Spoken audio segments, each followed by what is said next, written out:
তারপর এইটাকে পুরোটাকে আমরা যদি কপি করি সেক্ষেত্রে এখন বর্তমানে আছে কিসের ইউজার এজেন্ট, এখন আছে আমাদের কিসের একটু দেখে নিই 142-এর। সেম আমরা কিন্তু 142-এর নিয়েছিলাম। তারপর এখান থেকে আবার যদি পেস্ট করি তাহলে 142-এ পাবেন। ঠিক আছে, বর্তমানে লেটেস্ট হচ্ছে এটাই। ঠিক আছে, তার মানে এটা ইউজার এজেন্ট। ঠিক আছে, আপনি চাইলে এটা দিয়ে কাজ করতে পারবেন। ওকে, এই হচ্ছে বিষয়। একটা ইউজার এজেন্টের পার্ট থাকে তিনটা, এই পার্টের তিনটা যদি আপনি আর যেগুলো কিছু অল্প সময়ের জন্য অ্যাডজাস্ট থাকে তখন এইগুলো যদি চেঞ্জ করে দেন, এখানে ক্রোমের আপডেট আমি চেঞ্জ করে দিলাম, এটা আরেকটা ইউজার এজেন্ট হয়ে গেল। তারপর এদিকে আসেন, প্রথম জায়গায় আসি আমরা। অ্যান্ড্রয়েডের ক্ষেত্রে বেশি চেঞ্জের বিষয় নাই। এখান থেকে এই যে অ্যান্ড্রয়েড ভার্সনটাকে যদি আপনি চেঞ্জ করে দেন তাহলে আনাপ। ঠিক আছে, তারপর বিল্ড আইডি যদি আপনি পারেন চেঞ্জ করে দিতে পারেন তাহলে সমস্যা নাই।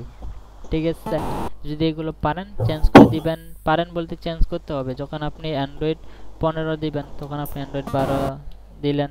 ঠিক আছে, এগুলো হচ্ছে চেঞ্জ বিষয়। আগামীকালকে আমরা দেখব ইউজার এজেন্ট প্রপার ওয়েতে কোথা থেকে এগুলো কালেক্ট করবেন। যেমন অ্যান্ড্রয়েড 15, এটা অ্যান্ড্রয়েড 15 আপনি কোথা থেকে নিছেন, একটা তো সোর্স লাগবে।